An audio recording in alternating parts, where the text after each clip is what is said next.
You're listening to Up West Sports. I'm one of your hosts, Gavin Height. We got nope, the wrong way again. We got Kyle Knowles right over there. Today we're actually going to be going through some mock trades. We might even have a surprising one. Knowlesy might have even mentioned a Colt Emerson trade, so you definitely want to tune in for this one. So we're going to be diving in. Kyle, we got some baseball stuff to talk about. Let them know. Baseball stuff!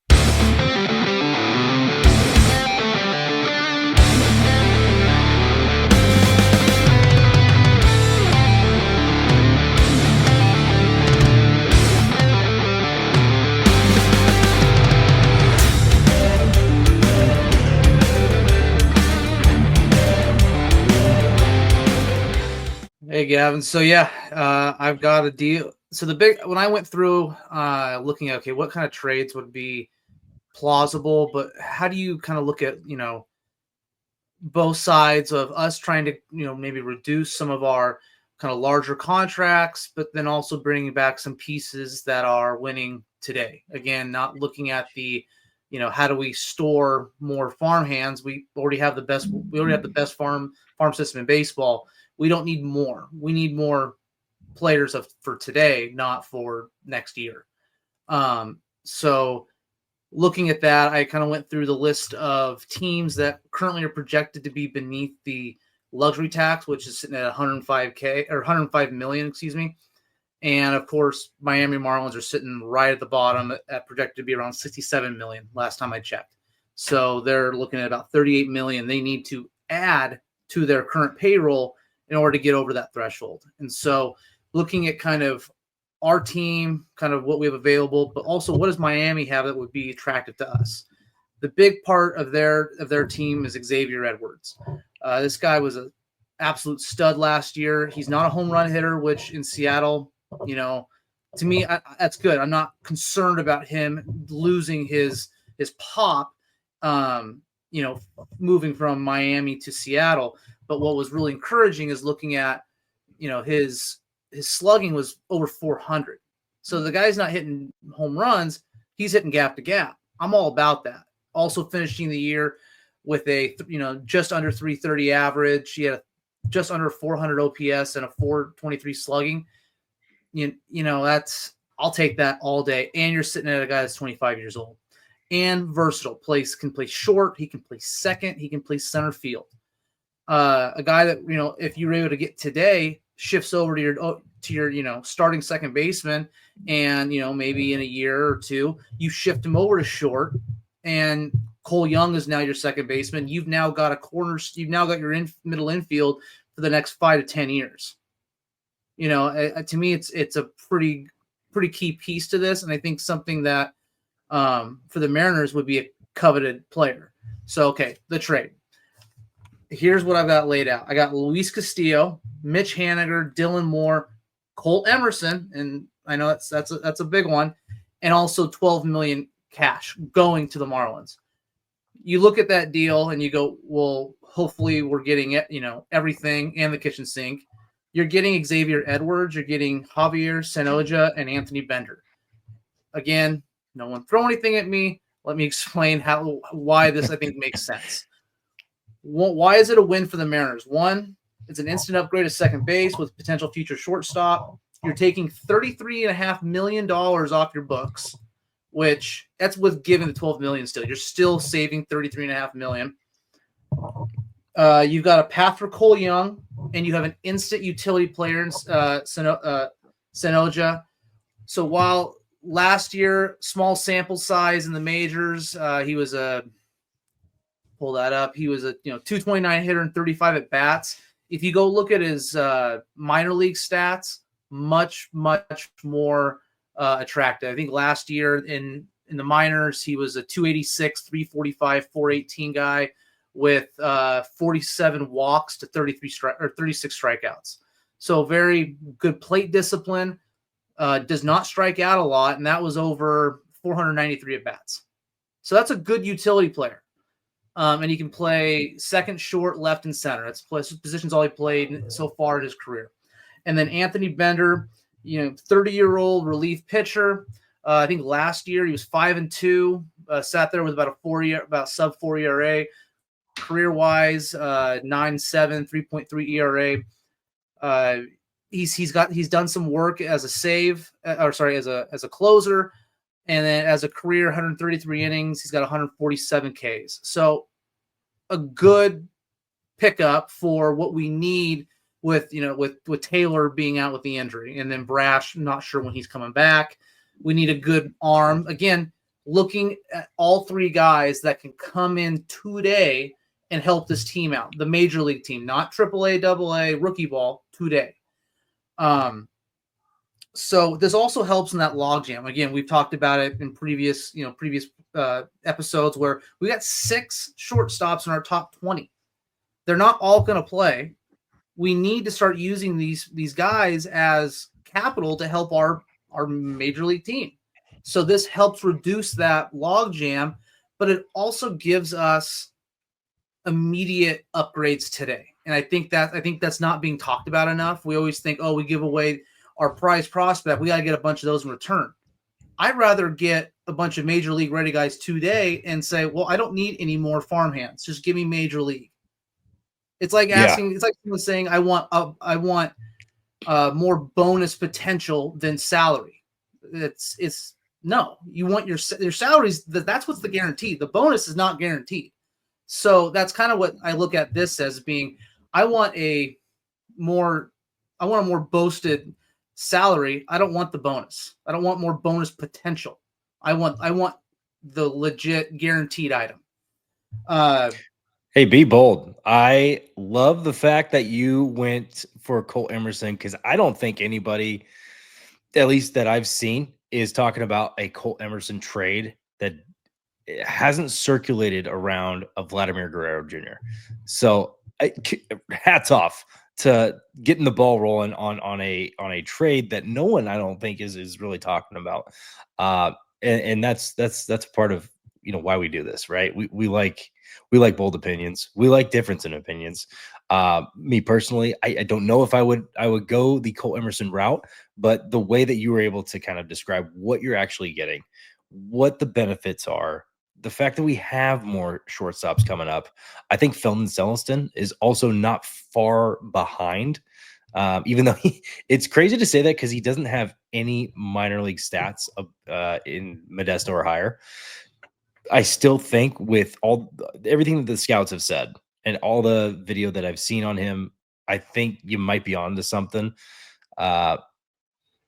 Curious to know, and you may not know too much about Connor Norby, but would Connor Norby also be a good fit in this trade? Because I'm a big fan of Connor Norby. He's an infielder that was actually just recently traded from Baltimore to Miami. He's a guy that they traded for him. I believe he put up pretty good stats last year. I'm going to go ahead and take a look at those stats from last year, but he is another guy. In kind of a shortened year, 236, 9 home runs, 20 RBI, 42 total hits. He's another guy that I would also consider in a trade that revolves around Colt Emerson. And if you are moving forward with Colt Emerson as your headliner and the one that's really, turning the page with all this, I would like to see Xavier Edwards being that, in return, and then maybe even a Connor Norby. Because like Kyle mentioned before this is Xavier Edwards is a much more extended version of what Luis Arraez already is. Luis Arraez, 200 plus hits. He had 30 plus doubles. Slugging was a little bit down. This kid Xavier Edwards could give you even more of that. And also, if I'm not mistaken, he's a bag stealer, right? Like he's out there swiping bags and can potentially play shortstop, gives you defensive qualities as well.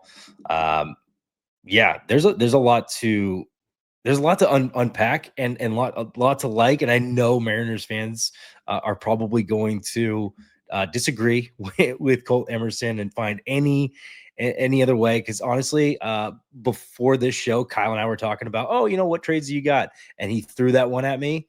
I had probably the same reaction you did. Is Is there any other buddy that we could put in this? Can we package Laz Montes, Harry Ford, and even like a Michael Arroyo, and really to get that package in return?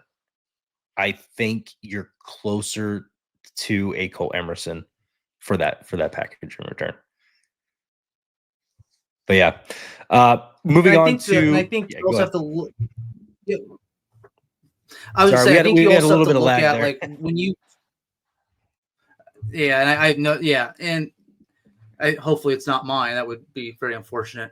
But I think you kind of have to look at the balance of, well, we don't need to, when I say don't give us back farm hands, I'm also saying with the idea of I'm not giving away my farm. I'm not trying to, Yeah. take away. I mean, we don't have a lot of catchers in the system. I think some of our pitching is actually pretty light. And so I'm giving you a stud shortstop, future, one of your, one guy. I'm not giving you 4 or 5. I'm giving you the one, and also giving you a lot of these other pieces. And I didn't even bring up kind of the benefits to Miami. Let's include the fact that they would get over the luxury, adding, the 45 million. We're giving you 12 million to pay off. I think it's Antivel Garcia, who's not even with your team. Avisail He still Garcia, owns yeah. 12 million. So we're covering that for you too. Where each one of the players we're giving you, minus Colt, is an immediate upgrade for your major league team. They're for every deal except for Castillo's, it's a 1-year deal, so it's off the books. Now you've got to deal with the problem again next year, but at least you cover it this year as you start getting some of your youth another year of development and getting them ready to play. Would you need more in the deal? I don't know. I think the deal is actually pretty substantial in terms of getting major league talent and getting a top tier prospect, especially for what we're asking, or at least what I'm asking for in this deal, which is giving me. I want a young utility player, a young, very small sample size reliever, and a really, really good, second baseman, shortstop, outfielder who, in 2023 was a 295 hitter. And that was over, 84 plate appearances. Last year, 265 plate appearance, 303 plate appearances, and 330 as a stolen base person. He had 31 bags last year, and then within that, he also had 33 walks, 52 strikeouts. I just think he's got it's a beautiful blend that I think fits well in Safeco. And so I agree. And we've definitely talked about what type of hitters have shown success in Seattle. And Xavier Edwards definitely fits that mold. It's why we were, talking about Luis Arraez. It's why we were, we're still happy about Donovan Solano. There's a lot to like with Donovan Solano, not a home run guy. He's more just the get on base, and he'll probably hit 270. I think his last 4 years he's been 280 plus.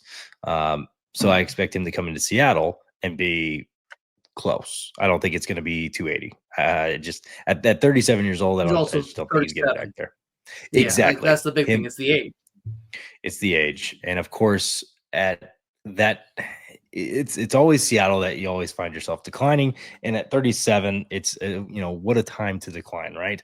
But yeah, overall, it's definitely a lot to digest with getting rid of that, but understanding what you're actually getting back. Xavier Edwards, who does a lot of that stuff. I think because Cole Young and because Xavier Edwards are along the same lines too, that could be another substitute potentially. Is maybe you don't quite get the return. Maybe it's Xavier Edwards and it's somebody slightly less. But as long as you're getting Xavier Edwards and you're giving Cole Young, I'm going right back to what I was saying. Is there anybody that you could substitute except throwing out Colt Emerson? But because Cole Young is kind of already that mold, maybe you flip flop, send them back. You keep Cole Emerson because Cole Emerson has a chance to potentially hit home runs in the future. Versus Cole Young, they might be on the same page. I just know Colt Emerson does have that build that could give you 20 to 30 bombs. And then he could just take it off from there. You never know.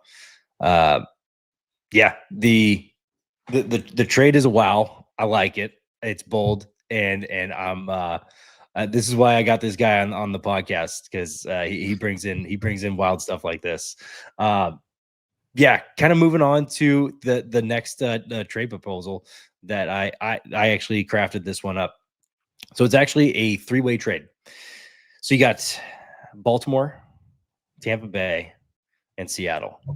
And if you've heard the Orioles and the Mariners, you know who's associated. It's going to be involving Luis Castillo. So here's what's happening. Luis Castillo and Ashton Izzy from the Mariners are heading to the Orioles. The Rays are sending Pete Fairbanks to the Orioles, which makes them a contender, right? Because Pete Fairbanks is supposed to be their closer. That gives them another, back of the arm bullpen, if not closer. I know they have already a pretty good, closing setup, back of the end bullpen, but Pete Fairbanks adds to that flavor and gives them another arm when they've had some arm issues over the last couple of years with guys going down, especially out of their starters. But even some of their relievers have gone down. So Pete Fairbanks adds that flavor to it. Luis Castillo adds in the loss of Corbin Burns, but also adding that potential, or that that extra depth piece in that starting rotation. And then you get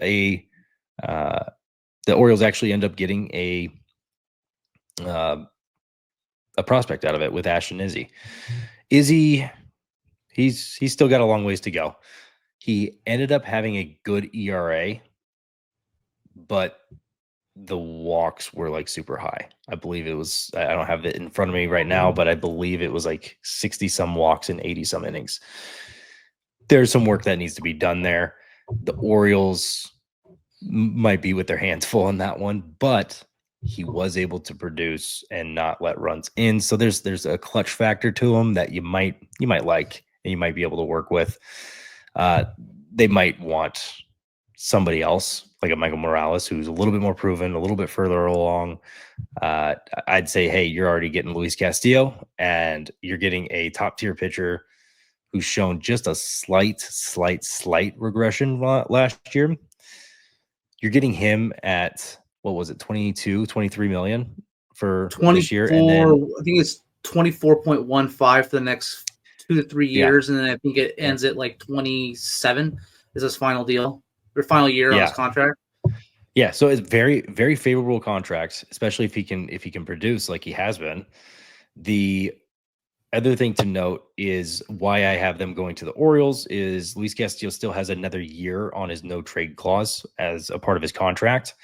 So with that being said, I think Orioles could be one of the teams that he would say yes to, just because of their contention window, how well they've done, what they've done with their pitchers. I think I'm operating under the assumption that he would open up his no trade clause to go to the Orioles. Meanwhile, the Rays end up getting Luis De Leon, a left-handed pitcher, in their in the Orioles farm system that's doing quite well. K/9 very high, a lot to like. I think he's still young. He's probably 19, 20 years old, somewhere around that age. The Rays are also getting Cole Young in this deal. Understandably, Mariners fans are like, all right, can you get to us? Like, who are we getting? The Rays, we'll finish off with the Rays. The Rays are getting Tyler Locklear to finish off that part of the deal. So they're getting 3 really good prospects in this to help boost their program for the future, or organization for the future. It seems like the Rays MO is to always be in let's trade for prospects purgatory. So capitalize on it, right? If that's where they're at right now and where they're going to be. And the Rays and Mariners have had such a great trade history with each other. I feel like Dipoto and their front office have done a phenomenal job of just going back and forth and being able to find key pieces, especially with highlighting just last year Luke Raley for Caballero. That was I felt like both teams won in that deal. Then let's go to the Mariners. Let's see who they got. So in this deal, the Mariners have to take in Ryan O'Hearn to help mitigate the Orioles' infield, but also acquire some money because they are also on financial constraints, if I'm not mistaken. So if you give them Luis Castillo, you got to take something, and Ryan O'Hearn fits that mold. That's kind of an excessive piece where we can take that money and help them out financially a little bit. The key Do we know what piece, the dollar is? I want to say O'Hearn's in the $12 million range. If you want to look that up, I'll get through the rest of this trade. Okay.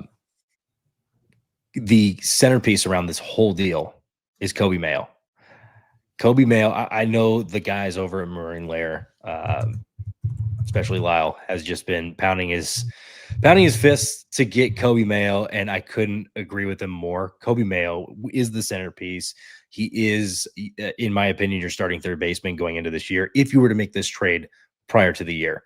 I'm also operating under the assumption that this trade is somewhere between now and the trade deadline is when you would kind of package this one off. I know it's crazy, right? Why are we trading Luis Castillo mid-season when we're trying to go win? Well, because you have Emerson Hancock that could give you a 5, and he's not going to put up sexy numbers. I don't think a lot of the guys do, but he can definitely give you a solid number 5.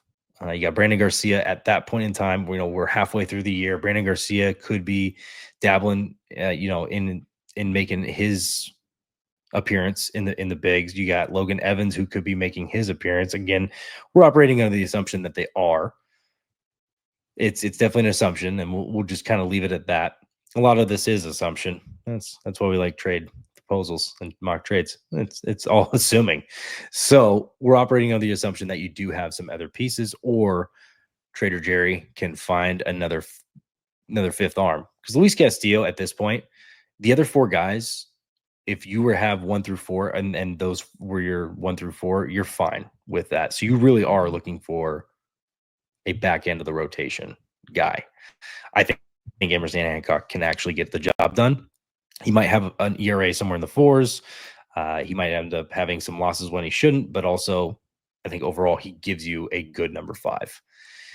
The rest of the Mariners pieces back. They get Chandler Simpson. And for those of you who don't know who Chandler Simpson is, just do me a quick favor and Google Chandler Simpson, find his stats, and just see if there's anything that is highlighted that's just a little bit wowish, maybe. For reference, Enrique Bradfield had, I believe, 70 plus stolen bases last year, and that's a lot. Chandler Simpson had over 100. I don't remember the last time somebody had over 100 stolen bases. He also batted 355, and he got on base a lot. And we're talking about guys that are that style of hitter, like Xavier Edwards, like Luis Ariz. Chandler Simpson fits that mold too. His slugging percentage, I believe, was a 397 last year, but his batting average and OBP were 355 and 400. So the full slash line was 355, 400, and 397. It was somewhere right around there. Yeah, 104 bags. It was. I can't believe no one's talking about this guy.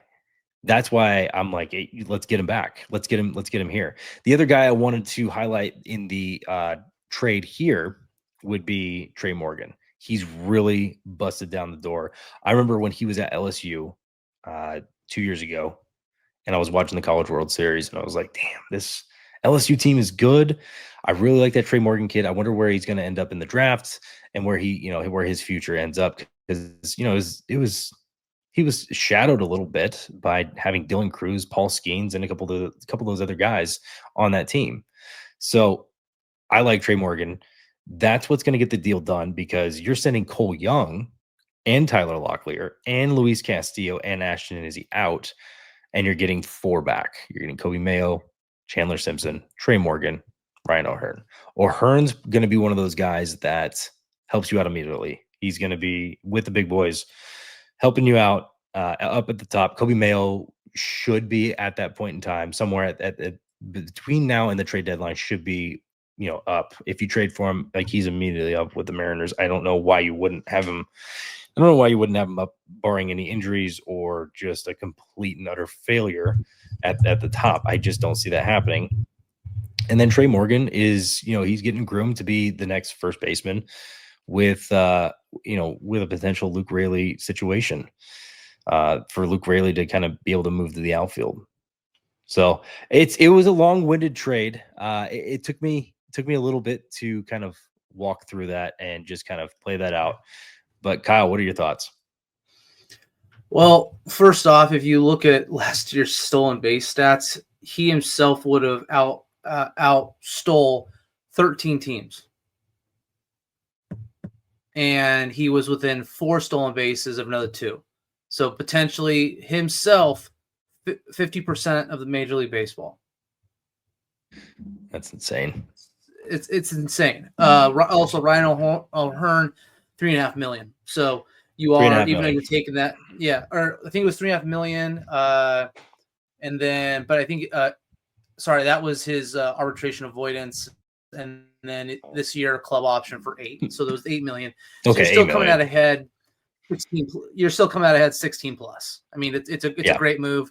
It gives you some depth. Especially I think the outfield position, I think, is for us.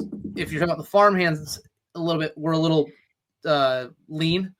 And Chandler Simpson, could be a guy that comes up in the next couple years. I mean, that's a great. He's 24. Did most of that between high A and double A last year. I wouldn't be surprised. I wouldn't be surprised if he, if he made the jump at some point this year. The other thing, I will critique my own trade as well. If you had to trade, because I feel like the Mariners did get a lot in this trade. If you had to take something out, maybe Trey Morgan.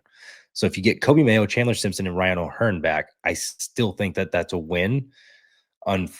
You unfortunately lose Luis Castillo, and you don't gain a pitcher back from all this, but you gain the money back to go get somebody else.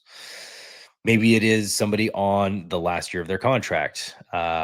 And that's, we can save that for another episode for sure, is just who's, which free agent pitchers are on the last year of their contract that could be, if you were to trade Luis Castillo, available that you can, bring back in. So you trade Castillo out, you end up getting, pretty much 18 million back, or roughly in the neighborhood of 16 to 18 million back. You use that 15 to 16 to 18 million, somewhere right in that range, to go get another pitcher that can help you, or hopefully you have at least dabbled more with an Emerson Hancock. And there's my camera. We're back.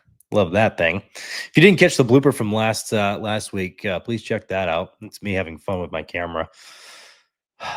AI tracking is so cool. It just does it whenever it wants to as well. Anyways, Kyle, you got another trade for us, right? Yeah, so I got one more. It's not as,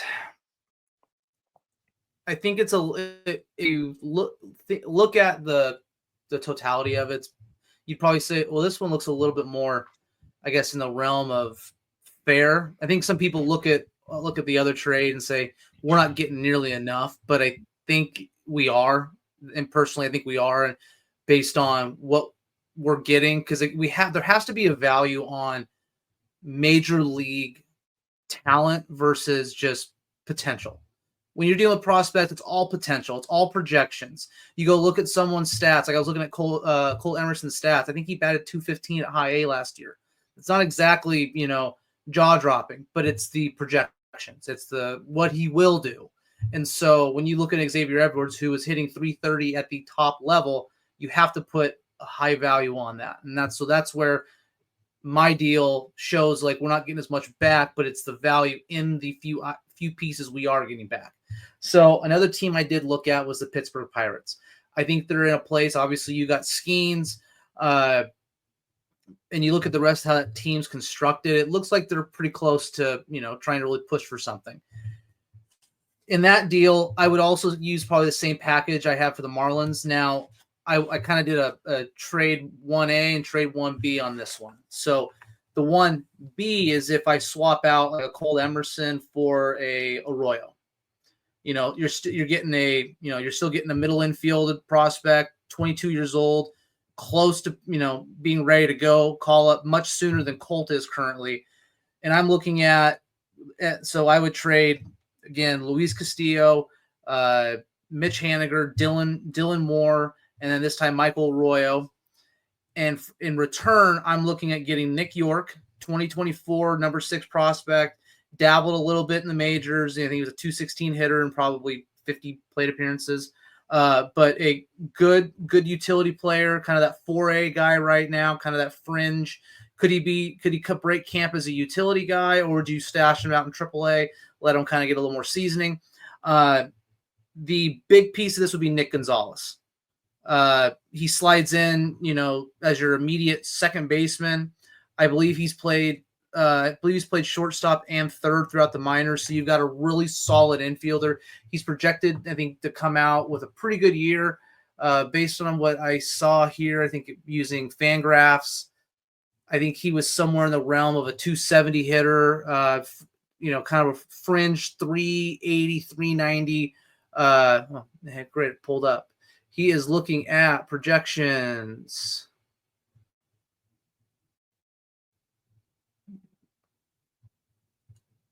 Where did he go?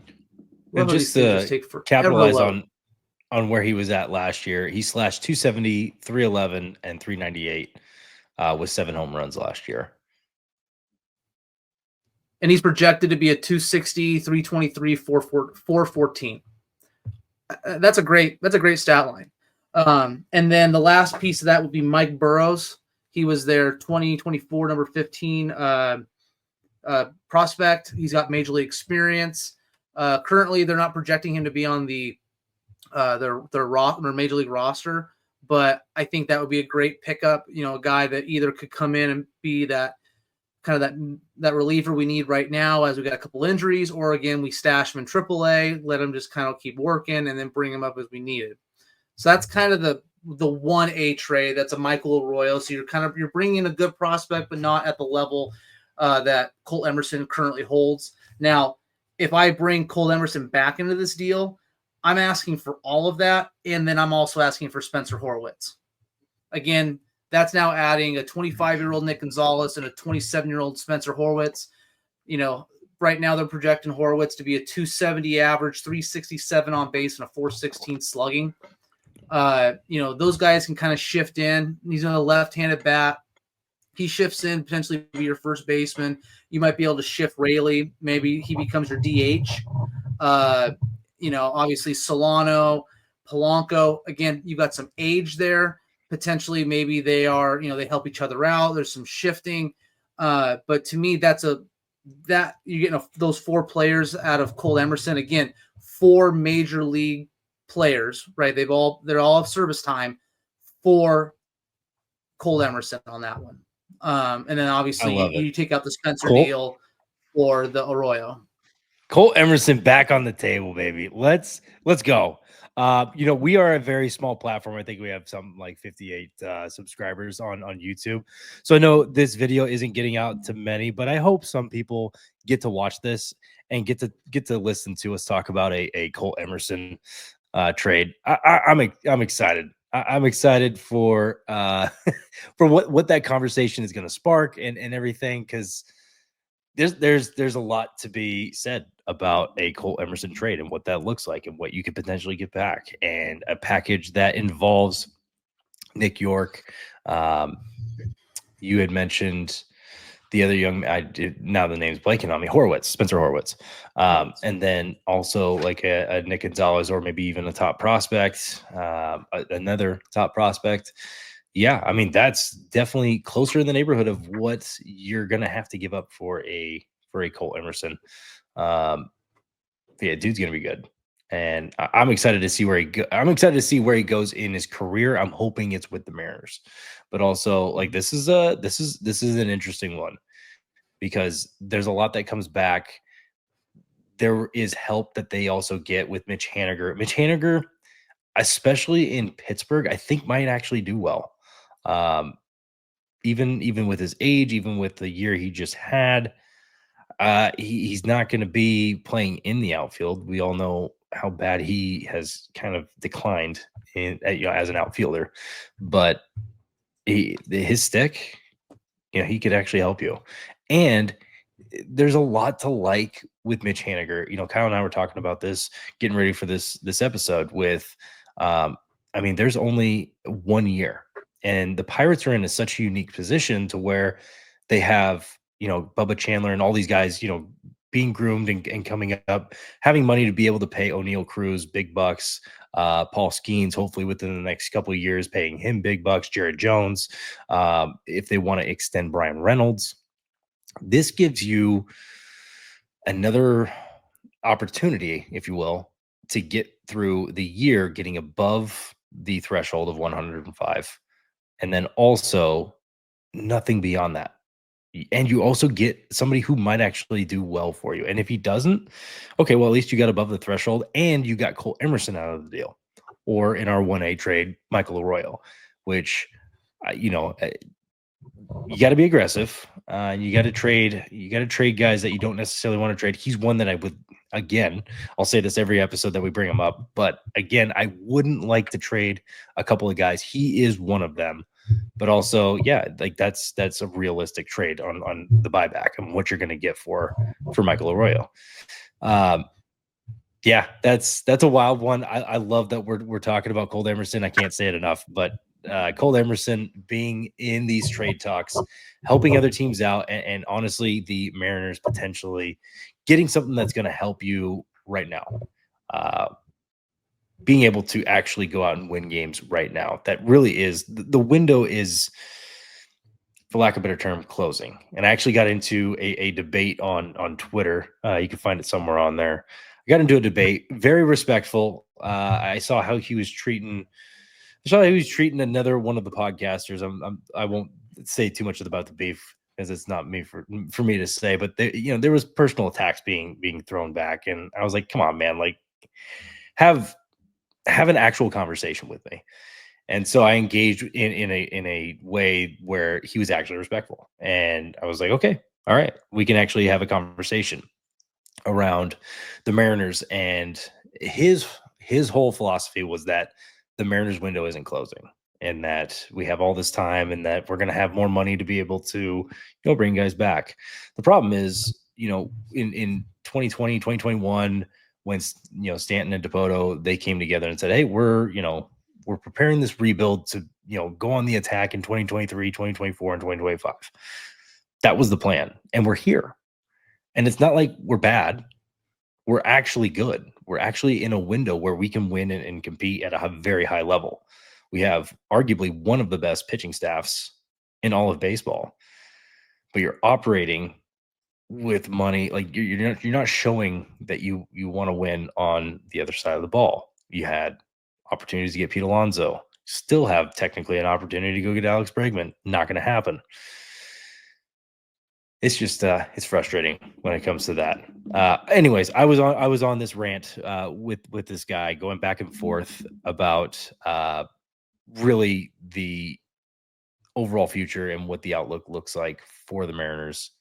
And the actual problem doesn't lie with the players that we currently have. I like there's a lot of good hitters on our team that just are not performing. It's actually in the budget. When you have an opportunity to strike and you don't because, for lack of a better term, you're too poor, which is crazy to me that there's 17 plus owners, including Ken Griffey Jr., that you can't come up with the money. Seems a little odd, especially for a very high profitable team.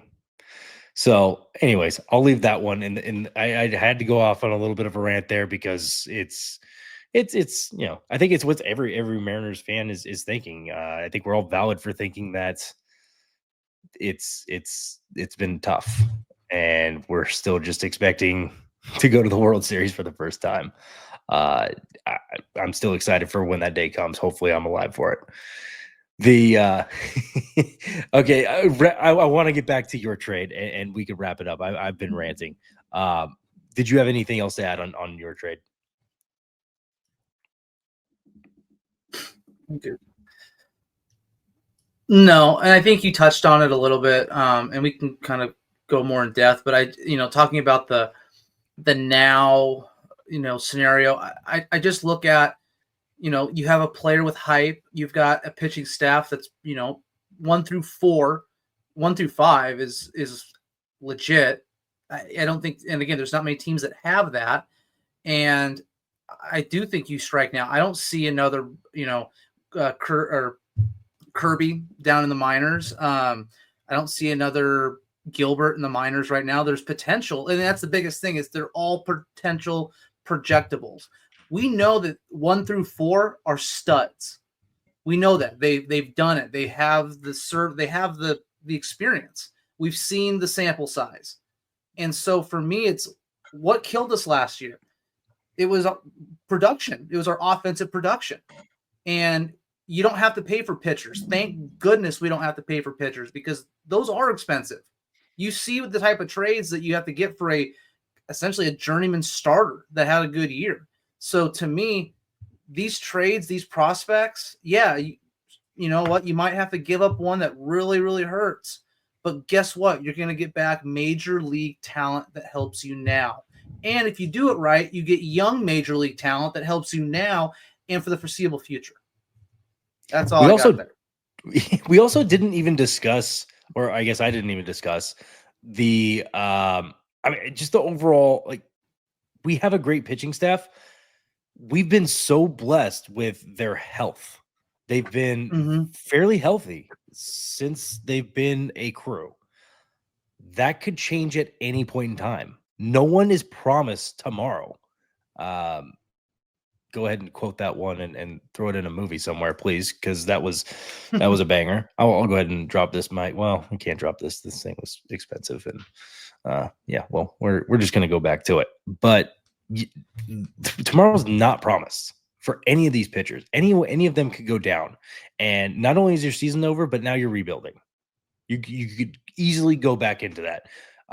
The fact that it hasn't happened for the Mariners, but it has happened for almost all the other teams, is just crazy to me. And you're not going to try and capitalize on that, because, yeah, like you had said, there's some good pitchers that are coming up, but I don't see potential. We haven't seen Ryan Sloan throw.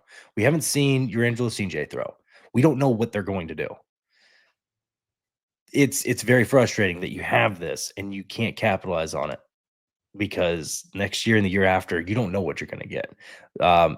There's been rumors circulating through other people, and I'm not trying to throw these pitchers under the bus by any means, but there are rumors that George Kirby and Logan Gilbert have really no intention of re-signing unless you can change their mind. And I think changing their mind would be making a deep playoff push. I think making a playoff push and just getting into the playoffs isn't good for Logan Gilbert or George Kirby, who grew up, I think, a Yankees fan.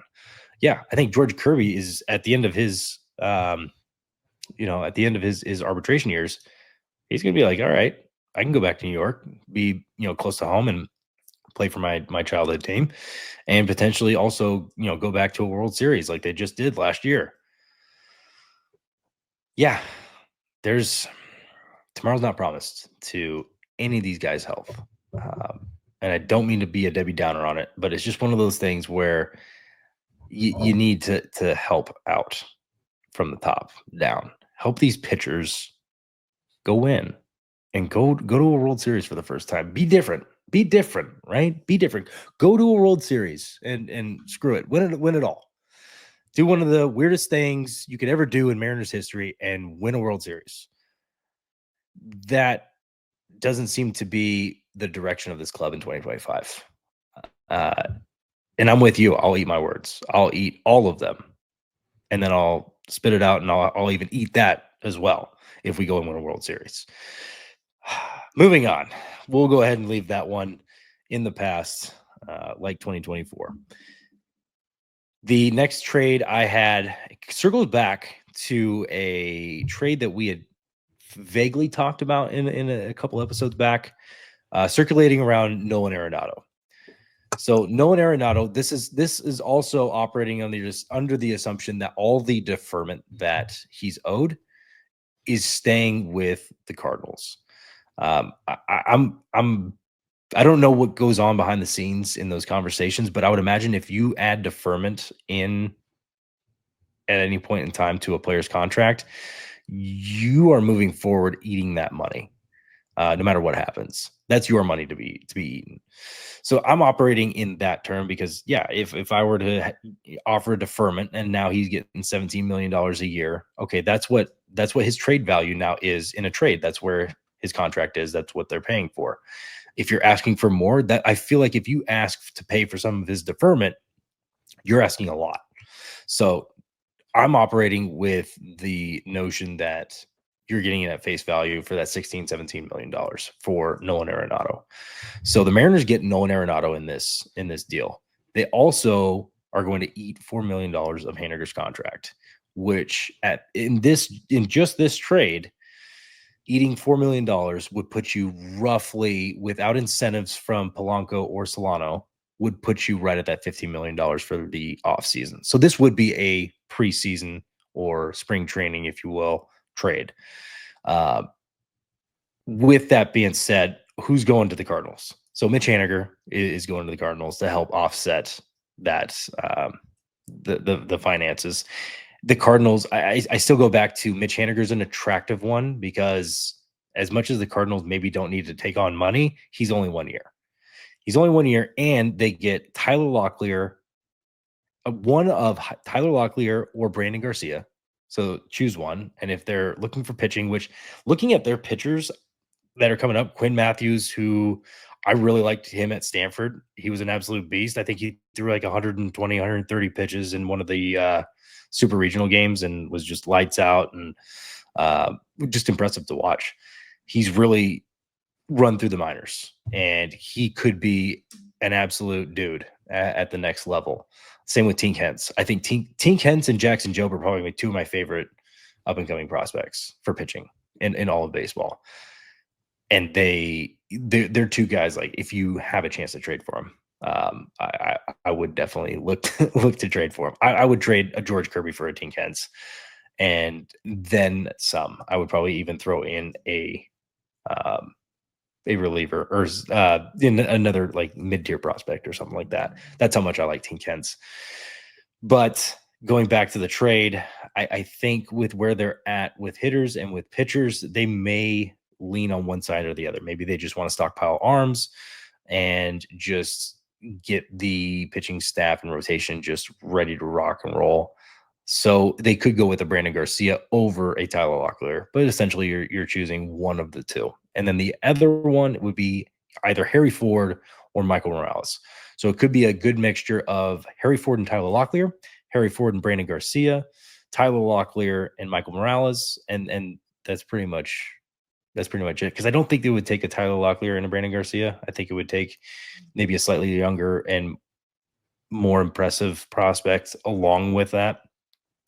So that's the trade I got, bringing in Nolan Arenado to Seattle, a proven player that's kind of on, coming off of a down year, but for the price that you're getting him for the age that he's at, him and I were both class of 09.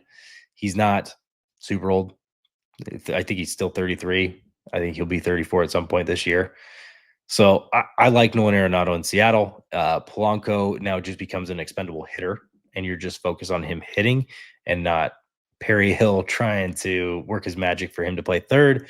The other alternative with that is Arenado can also help you out first, and that could be the back half of his career is helping out at first base. And now he's the right-handed bat to your left-handed Luke Rayleigh. Kyle, what are your thoughts? Not knowing the trade completely in and out. I mean, I think it's a solid trade. Again, you're getting a goal, a multi-time Gold Glove winner in Arenado, so it's an ultimate upgrade at third base. A good leader and someone who's won. He's been on winning teams. With Colorado, not so much, but playing with the Cardinals, he's been a winner. He knows how to compete. He knows how to play at a high level, and that is something that he can. I mean, even with Haniger, he hasn't played in deep playoff baseball where Arenado has, and having that type of leadership that's been there, I think is something that for the Mariners would be extremely coveted. Like there's a value just to that, and adding that type of piece in there. And again, you're right, had a down year, and so you bring him to Seattle where it's like, hey, just do what you do. I don't think we put an expectation on him. It's like, hey, just do what you've done for the last 10, 11 years and go. And I think it's ultimate. I think it's a good play. Again, salary pieces, you get some help there. It You start creating depth on the roster too. Polanco is now kind of displaced to going like, hey, you know, hell, he could even be a first baseman too. I mean, like, Yeah. he could shift to that as well. It just that'd be easier for Perry Hill to teach him how to play first than play third. Or is he your DH? And Solano now is kind of that platoon second, third base, first base DH. You've got a lot more pieces, and you have the depth. And I think that's also been a hard part for the Mariners is just not having a lot of depth. And you're utilizing your farm system to bring in, other players who are either ready to play Major League Ball today or are really close. Yeah, and you hit on a topic there that I don't know if we've talked about in our episodes. I think you and I have had the conversation off mic before, but the Mariners don't have a World Series winner on their team, which is why I'm also in the camp of bringing back Justin Turner. First of all, Justin Turner hit well in Seattle in his limited time that he was in Seattle. B, he's a team leader. As much as I like Mitch Haniger, I don't think he's not that guy. Justin Turner answers the bell on a lot of those. He checks the boxes. The fact that he's grown so quick and has fell in love with Seattle and also just grown very attached to the fans in Seattle and Cal Raleigh. He had him on his podcast with his wife.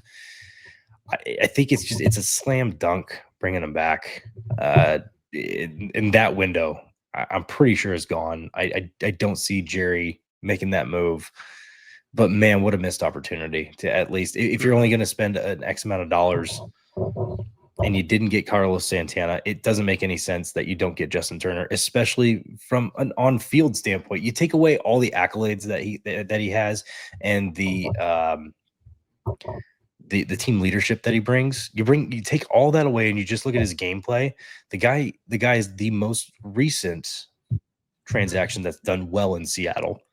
That understandably he's old, but he did do well in Seattle. That's a thing that we actually look at nowadays. For all the Mitch Garver haters out there, that's the thing that we actually take a look at nowadays. And he did well in Seattle. Granted, in the later months where it's hot out, so he's got to restart. But he brings a right-handed bat to your left-handed Luke Raley. He brings the opposite to it. He can if Mitch Garver starts not doing well, or Mitch Haniger starts not doing well in the DH spot, because I guarantee that's where they're going to be, for the most part. He brings that DH spot. He's another hitter off the bench. I still think that there's a way that he starts a lot of games and he ends up at first base, and Luke Raley spells either a Victor Robles or Randy Rosarena every now and then from time in the outfield, and then he plays first base the other time. So yeah, I think that adding in a Nolan Arenado addresses a couple different things as well. Even though he hasn't won a World Series, he does bring the team leadership. He does bring other factors, and he's also a little bit younger than a Justin Turner, to where he could still have a good back nine. Back nine of his career, not back nine of actually getting on a golf course. So yeah, Kyle, we've covered a lot today. We had 4 trades that we went through that I think will spark some interest from some Mariners fans, and hopefully we'll get some comments. Just talking about the trades in general. And I would love to hear your thoughts in the comments. Definitely throw them down there. But final thoughts. What are your thoughts? I think my final thoughts, and I've kind of mentioned it throughout the show, is just we need to look at our farm system as it's projection. These minor league players, it's strictly projection. Wow. And while those projections could be spot on, it's always a gamble, right? And being able to look at it from the perspective of, let's use this to get talent we know that can play at the top level. That's ultimately what we're doing, or what these teams are doing. They're trying to compete at the highest level. Well, if we can trade some of these projected players for guys that are already doing it, I mean, we're competing. We don't care if no one cares if the Tacoma Rainiers win the PCL, or go on and win and I love me some Rainiers, but that's not no one cares if Arkansas wins it all. They care if the Mariners win it all. But yet our focus seems to be about keeping these players, creating log jams, and then not utilizing this farm system that, again, was voted #1 in baseball this year. But yet, what do we have for it? 54%. And I just think, while people, I'll probably see one or two or a bunch of nasty comments about you're an idiot. I might be an idiot, but what I'm trying to get across is using prospects to benefit your major league team to win now, but also in the future. And if you look at it from that lens, it's not that crazy. I mean, and if you look at the teams that have been successful and have competed in the past, what do they have? They've got a decent farm system. They've got, maybe one, sure, they have obviously everyone was a top 20, but maybe they've got 1 to 5 just absolute non-touchables. But the rest of them they've used to bolster their major league roster. Yet we have done the complete opposite, and that is where I'm at. If we want to just hold all these stars or projected stars in the minors and be mediocre at the major league level, we're doing a great job. But if we want to start competing, and this is the other piece, and if we're not going to spend the money to bring in these players, then you have to trade. So it's, while I might be the crazy man here, I'm just trying to be honest and look at it from the perspective of winning now and using the assets you have available to do that, if money's not one of them. Kyle, if you're an idiot, you're my idiot. That's my response to anybody who thinks that those trades are idiotic. We love sparking debate, and that's honestly, it's honest thought. What's going to help out right now? Colt Emerson is something that could actually get the job done for a big push this year. I'm on the opposite side, respectfully. I would rather not trade Colt Emerson, but it's reason for debate for sure. Absolutely. My final thoughts are definitely, Colby Patnode came out with a quote that I'm definitely paraphrasing, but he mentioned in one of his episodes, not actually, I think it was right a couple weeks after the end of the season, and when you were getting into trades in the offseason, and his quote, or I guess his philosophy was, be aggressive, but don't be stupid, which means don't trade the farm. Like, I'm trying to think, who was that trade? I think the Padres sent like James Wood, CJ Abrams, The Soto deal. The Soto deal.